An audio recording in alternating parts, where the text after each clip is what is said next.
We're back with another podcast. Delighted to be joined by, as usual, my co-host Nathan and his second appearance, Alex. This, as usual, is brought to you by Hez Boxing Equipment. Go and check out everything that they have to offer. They work with everybody from in the amateur game right the way through to the elite specialists such as Alexander Usyk. This episode, we're going to briefly, well, I say briefly because we'll probably end up delving into it quite a lot because there is a lot to take in, and especially with the aftermath, the Paul Hughes and Usman Nurmagomedov fight. I'll let you one of you to start with this because I've got a lot of takes from a lot of different angles. There's a lot to delve into, so whoever wants to take the reins, boys. Do you want to start, Nathan, or? Yeah, happy to start. I mean, you guys probably have more detailed notes than me. I'll be honest, I don't really have many. Just going off what I remember. But you know, look, it was a great fight first and foremost, and probably a really good evening for PFL / Bellator, whatever. And you know, two of the best fighters outside of the UFC, bar any weight division, just generally two of the best fighters, and they both went out and proved that. And Paul Hughes did lose. I mean, if your point scoring for me is, we'll get into, I had it as a draw. But I mean, you can argue either way, which is, you know, still a really good outcome for Hughes. And I don't mean that in like a patronising way, but I don't think anyone was expecting too much from him in that fight. They were expecting it to be close, but they're still expecting him to lose. And he was able to prove a lot of people wrong out there. And it's one of those defeats that you don't really take any downwards from. And people now know Paul Hughes. I mean, if they didn't before, they now know how good he is. And so it's really a win-win for him, and it's really helped him. And I think people are going to be on the lookout for him, which is really what you want from a fight that you don't win. And obviously you want to win every fight, but he wasn't able to win that. But yeah, great. And a good showing from Usman as well. And you know, can't look past him. I know that a lot of people maybe didn't think that thought he would dominate, but most the people that knew it wouldn't be so easy. And he still came through it. And regardless of what people had to score, and he's still the champion, and a good outing for him. Yeah, I agree with you, Nathan. I think Paul Hughes didn't lose any stock in the fight whatsoever. If anything, he's gained stock since, and like you say, it's not like he's fighting. It's not like he's fighting Joe Blogg. He's fighting the best the PFL has to offer, in my opinion. Well, Bellator / PFL, who knows what's going on at the minute with all that madness. But yeah, it was a packed out arena. I believe most of the audience was Irish as well, wasn't it? It got quite a big crowd. A lot of it was, yeah. Yeah. That's good to see. That's stuff you love. Yeah, but yeah, I think it was an Usman clear win, to be completely honest. But yeah. As we break down, I'll share more details of my opinion as we get further into it, I suppose. We're just starting on the event itself. It was hands down the biggest in PFL history. 10,100 people in Dubai. It was obviously a strong. There was a strong home crowd there for Nurmagomedov, but you'll never beat the Irish. Even if there's two Irish in the crowd, they will out-sing and out-dance 10,000 Russians. So yeah, in that respect, I thought the event was massive. I thought it was similar to Octagon's pound-for-pound fight between Lawson Cater and Ronnie Paradisia last month, where it's you look outside of the UFC and that's the biggest fight, and this was the biggest. That was it. And with Paul Hughes, in terms of Paul Hughes' stock going up, his followers have gone up by 25% overnight. It'll just do massive things for him. And he stopped Usman from being able to use his most dangerous weapons, which I thought was great, but I don't think he capitalised enough. And he'll admit this to himself. Let's go into the fight now. So round one, these are my notes, specific round by round as I scored it on fight night, and I've watched it back after and my opinion's not changed. I'm just writing what's happened. Round one, an array of kicks from Usman, thought he controlled the distance, nice jab, limited shots landed, but Usman had the better of round one, constantly switching stance, and there was a low blow for each, if you both remember. Round two, Hughes had the better of the exchange in the first minute, landed a peach of a jab, pushed him back with a big kick. Then a big swing and a miss where Usman went in for the takedown but failed. A couple more failed trips where Paul was able to rip him into the body during a clinch. Then Usman returned. returned it when he turned him onto the cage, and then there was a big flurry from Hughes when they went back to centre cage. That's where I give Paul round 2. I thought he had the better of that. Round 3, nothing happened at all for the first minute or so. Then Usman tried for a takedown. Hughes sort of wormed his way out of it smoothly, which he did repetitively all throughout the fight. There was a second low blow not long after, and the same again after the restart for Usman when he landed a punch and Hughes went to spin away. I thought that the point deduction was a bit harsh there because it was clearly accidental. It was the movement of it all, and it wasn't like he was repeatedly going for him purposely. It was accidental. It was the movement of both of them. Well, after the restart, he got a takedown. It took him a little bit to get in. Eventually, when he did get the takedown, he landed a couple of big elbows before going back to centre cage for the last 90 seconds. That's when you heard Hughes' corner and everybody in the fucking arena heard it. Don't let this fucker off the hook. Then both of them went big for the last 30 seconds of that fight. Yeah. I give Hughes that round because of the point deduction as well, but it's debatable how you're going to score it. Round 4, Hughes started the round centre cage. Usman popped some nice jabs off, and with the repeated kicks, Hughes landed shots of his own, but not as many as Usman. There was a head clash, and then that's where the grin and the viral image come into it, and Hughes was getting the crowd going. And the Irish are just mad. And the note I've got here is they're the best fans in the fucking world, and I will back that to the day that I die. Usman needed the takedown after that. After the restart, Paul managed to sneak an elbow in before that as he smothered him, and he just sort of like landed a few rabbit punches. I did give that round number 4 to Usman despite Paul's fight back. I just don't think the fight back was quite enough. Round 5, Usman started with several inside leg kicks in the opening minute. Paul jumped in.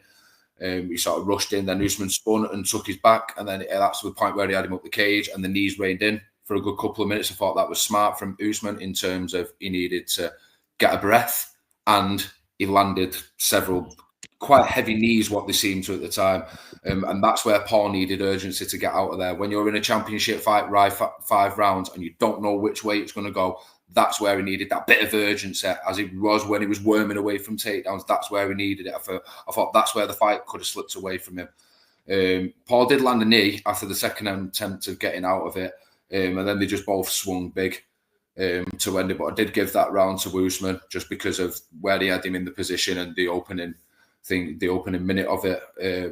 I just thought Hughes could have capitalised. I think that's the moment in round 5 where he could have, I don't know, done something. He had to do something there.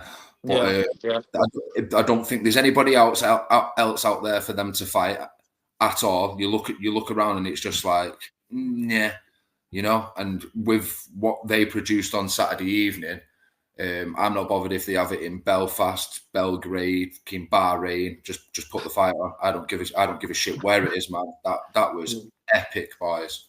Yeah. Totally agree with you there, Dan. I think there's kind of nothing else to do with them both. Like, what do you put Paul Hughes in the £1 million tournament? Do you not? What do you do with Usman then? Like, there's no clear next fight to make, and it was entertaining enough, and it got that enough eyes on it that it could do well again. And I think Paul Hughes would do better the second time around now that he's got that out of it. I think when you were saying about a bit of urgency, that's what the fight was. Even though it was a good fight, it was very high skilled. Yeah, it was elite. It was, yeah. It was missing a bit of it.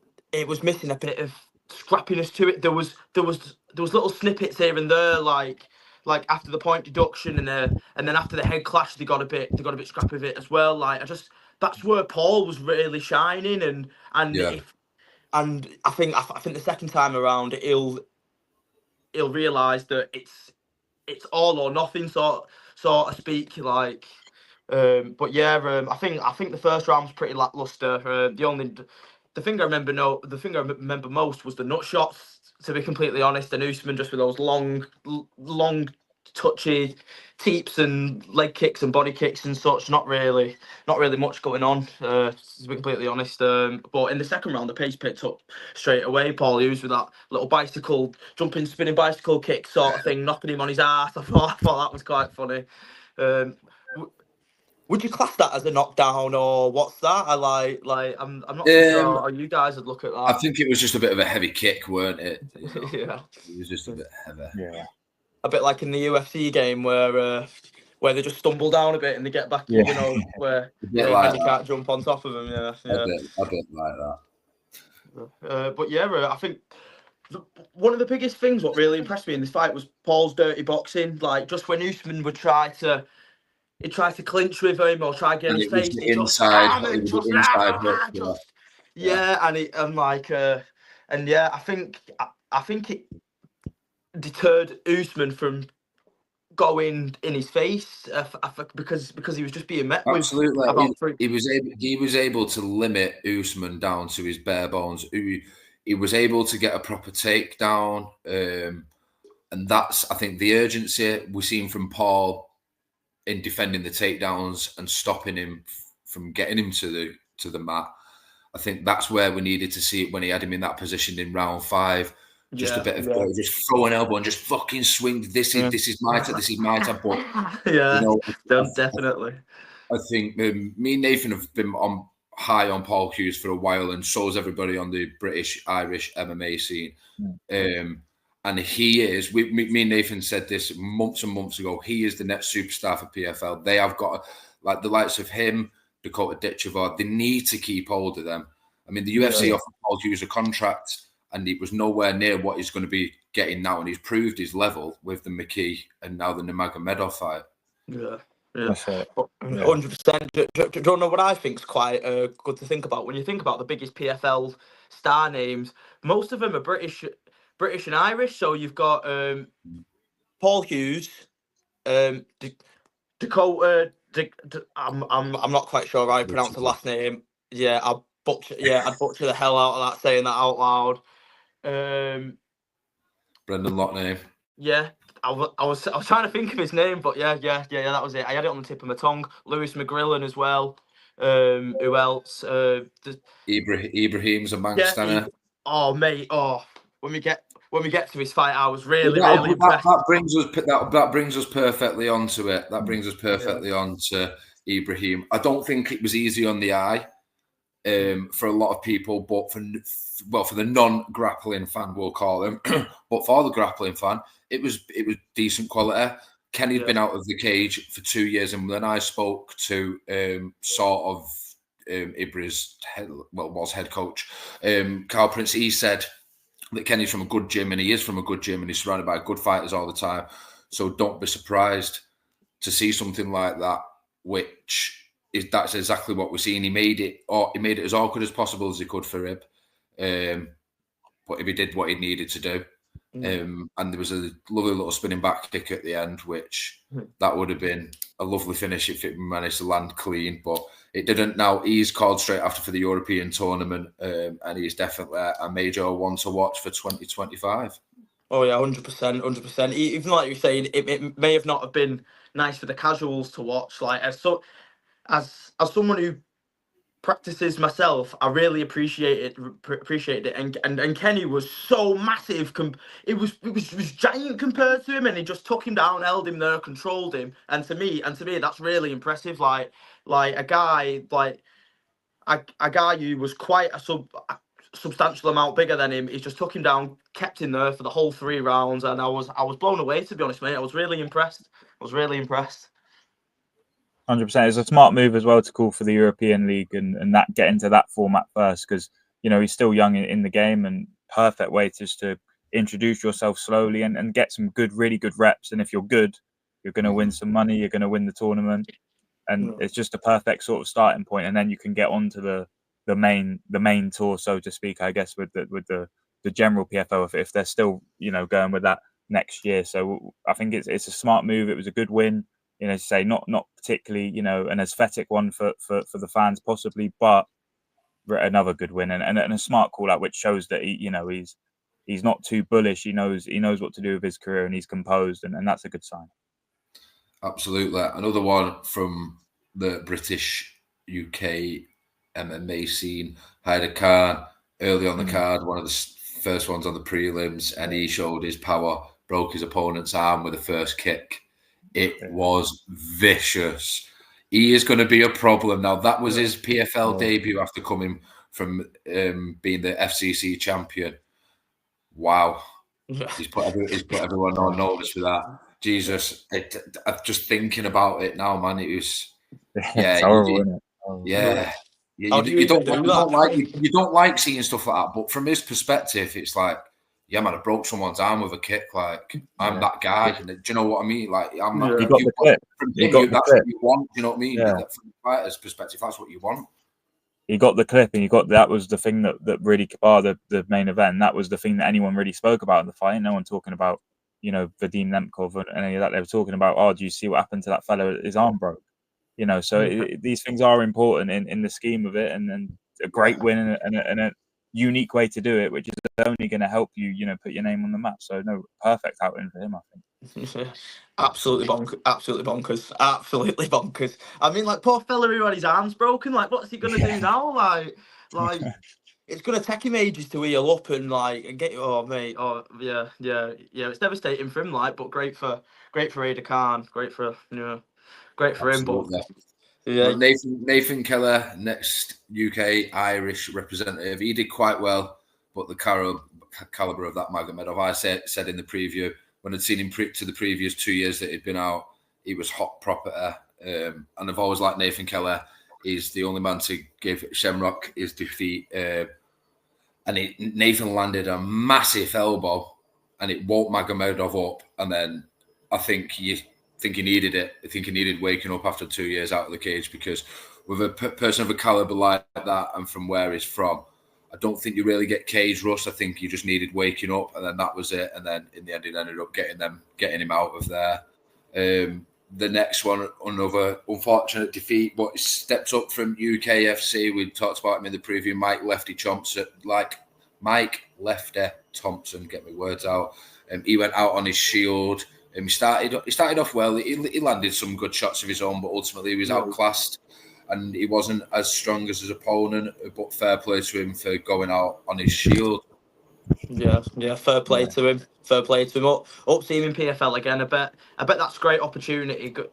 Good, like I said in the previous episode, I recognised him from some UKFC shows and another promotion, so to speak. And such great opportunity for the UK MMA scene, seeing somebody going from 20 minutes down the road to the main show in Dubai, Abu Dhabi, which I'm not quite sure which one it. Yeah, I'm not quite sure where the Coca-Cola Arena is. Yeah. Dubai. Yeah. That's it. See, it's like from 20 minutes down the road to Dubai, like that's a great opportunity. Hope we see more stars coming through. Well, more UK stars coming through. Absolutely. That's what we want to see, because it's for a British MMA fan, it's the best time to be alive. But a bit of aftermath from the main event. Conor McGregor's been at it again. I mean, it just gets pretty boring now, doesn't it? Even Nathan's Nathan can't stand the geezer anymore. It's just it's sad. It's sad, really. It is sad, man. Like, it's like that McGregor that we all buzzed off when he was first coming through. So like putting our Isles on the map is long gone. That's a long past time now. I think the comments towards Paul are way out of line. I don't want to get too political, but I just think all I will say on it is Paul's handled it quite well in what he said. I don't know how much views have seen on it on social media, but it's fucking everywhere. Every man and his dog's reposting it, aren't they? Yeah. I had a little gander. I think McGregor overreacted, like completely, totally overreacted. But also at the same time, I can a bit of not take it. I can see why he was a bit annoyed, because obviously it kind of brought McGregor in a bit for the promotion of this, to sort of speak, being like, oh, I'll have you in my corner, and when it kicks off, have you back, sort of speak, and then when the fight's over, calling him the other guy. Like, I can understand why McGregor's annoyed, but also at the same time, he's, like I said to you over message, Dan, he's probably seen it, and he's probably had his coat bag in his hand, and he's gone, and he's just gone mad with his Twitter thing. Like, he's gone mad, and like you said, it's just boring at this point. Like, the guy's on about running for he's on about becoming a politician in Ireland, but tweeting absolute nonsense every day. Like someone needs to have a word with him and tell him chill out. Like, yeah. It's just sad, isn't it? Because he's someone that probably he got me into MMA. I'll be honest, he got a lot of people into MMA. When you first see him and the clips and you what's this guy about? You want to see more. And unfortunately, look, you know, that underneath all this is a guy with, you know, I don't want to diagnose him or anything. There's a guy with issues, you know, and some probably quite bad ones. He's done things that, you know, are reprehensible. He's done some things that are just stupid. And then, you know, I think the best case now, to be honest, is just ignore him. You know, he's there, he's shouting, he's loud, but you just got to ignore him. And then you know, maybe it will die down after a while, and he can work on stuff for himself, because it's just boring. Every week it's like a new McGregor story. He wants to fight bare knuckle, but he's never going to get out of that UFC contract. So you know, it's just all talk. It's all talk. It's all nothing. There's nothing to look forward to with him that in there really, and you know, apart from maybe him being quiet. So that's about it, and it sucks because he you know, he is such an influential figure in the sport, but you know, he's what they say, he's going out sad. You know, it's just what it is, and hopefully he can recover from stuff and get just on the straight and narrow, but unlikely. I don't. I'm Absolutely. not sure if you've seen this. Oh, sorry, Dan. I was just going to say, I'm not sure if you've seen it, but he called out Jeremy Stephens after. Yeah. He's running BKFC, and then after one of his stars has won a fight, he's there getting in the ring, going bloody off his brain. Like the guy needs a chill pill or something. Like, jeez, man, fucking hell. The two best responses I've seen to Conor's nonsense over the last few weeks is when he was on the back of the coach with the Paul brothers and he's giving it, oh yeah, you're a little side job, you're a side job. And then Logan just turned around, looked to him and went, how were you side job when you can't even do your main job? And I just thought, you know what, he's fucking done you there, son. And then Paul's tweet reply, I've always paid homage to you. I've always said that you were a GOAT, but to question my Irish identity just shows where your head is at. And that shows where his head is at. Do you know what I mean? Yeah. Like, it's just like, ignore him now, but nobody's ever going to ignore him, because the first thing, anything that Conor McGregor says, like I said, every man and his fucking dog are posting it. And I am bored of it now, man. I'm honestly bored of it. Yeah. But that's it for the PFL this week. We will look forward to the potential rematch and any other potential Manchester cards that we are hoping for. Don't forget to like, subscribe, comment, and all that good stuff.